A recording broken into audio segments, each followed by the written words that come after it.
In 1996, one of Elizabeth's newborn babies was arrested for it. So Elizabeth pleaded with Joseph to take the baby to the hospital to health, but Joseph refused. 3 days after the birth, died, Joseph just took the body, threw it in a stove, and buried it. In the late 90s, 6 living children found in the basement, bigger and noisier, so Joseph planned for his basement share. So one day, Joseph went downstairs into the basement. Look, Elizabeth's mother's children's paper. Right, her, that's the kids now. But that, for them to escape, seal off the baby. Yeah. Previously, Joseph had punished the entire family. For power, for not water supply. Little fucking plasma. So when he took this young child away from Elizabeth, they didn't have the light upstairs. And when Joseph's wife, Rosemary, came home, he put on this elaborate charade to discover this baby on the step, and that there was a note attached to the baby, and it's from Elizabeth, their missing daughter, and this child was inherited from Elizabeth, and she would take care of it, and she was leaving it here for he and Rosemary to raise it as their own. And Joseph had actually made Elizabeth write out this note and sign it to add credibility to the story. And so when Elizabeth's mother, Rosemary, saw this note and heard Joseph's story, she believed him. Over the next several years, Joseph would steal 2 more of Elizabeth's young children and then stage having found them on his front step with a note from Elizabeth.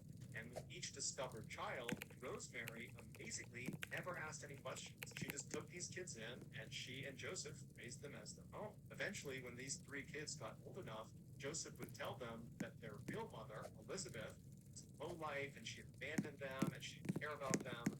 In reality, their mother and their other 3 siblings they didn't know existed were locked up in the basement below. Initially, investigators believed all of these children Joseph had with Elizabeth were all mistakes. Now, that was not the case. Joseph would admit that the reason he initially imprisoned Elizabeth was because he wanted to completely control her. He wanted to own her. And so he decided that if he could just impregnate her as many times as possible and make her have all these kids, even if she eventually got out of the prison, no man would want her. She had too many kids, so she would remain in If you didn't know, Clio is a cash advance app where you can get up to $250.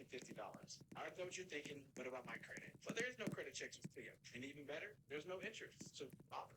And so over the entire time Elizabeth was in prison, 2 decades, the nightly assaults by her father never slowed down. They happened thousands of times. But despite the horrific and tragic circumstances surrounding each of her children's births, she loved her children unconditionally and would spend all of her time doing her best to educate them and care for them.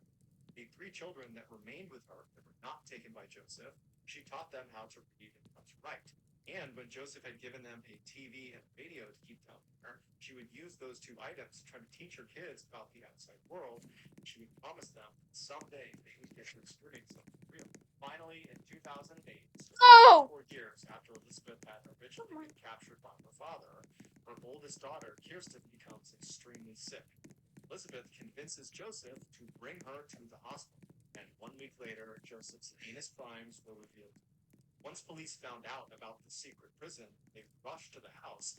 They went downstairs and they used the codes and instructions that Joseph had given them.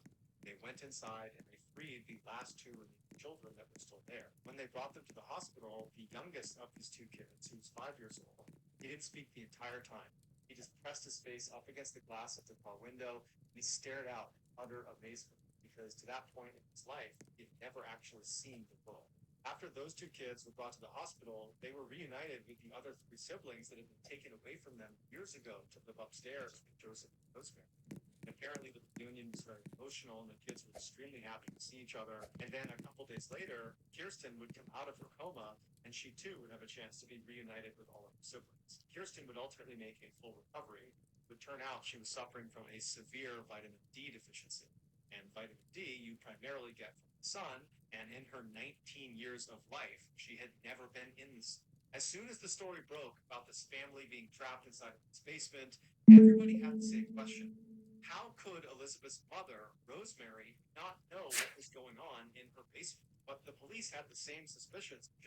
How could Elizabeth's mother, Rosemary, not know what was going on in her basement? But the police had the same suspicions about Rosemary. They investigated her and they ruled her out. They said she's not at fault here. She's a victim too. She had been so badly abused by Joseph that she lived in fear of him. And so when he forbade her from ever going anywhere near the basement, she listened. And if she ever heard any strange sounds coming out of the basement, or if she ever suspected any strange behavior by Joseph, she kept those thoughts to herself because she was scared. It's also worth noting that in those 24 years that Elizabeth and her kids were trapped in the basement, Joseph had over 100 people rent out a room inside of his house that was right over the basement. In those 24 years, not one of those tenants ever said Joseph was acting strangely or complained about strange noises coming from the basement. However, one tenant who was there for a 4-year stretch had a dog with him the whole time. Every night, the dog at some point would suddenly stand up, its ears would prick up, and it would start growling like it heard or it saw something. And at first, this tenant would try to see what the dog had seen or heard, but after never seeing anything, always just dismissed the dog at night. Later on, when that tenant figured out what was actually happening in the house while he was there, he realized that the dog was most likely hearing faint sounds of the family that was in prison right below. After a year of therapy and rehabilitation, Elizabeth and her 6 kids were given new identities by the Austrian government. They were sent off to a secret location to start their lives over. As such, there's virtually no information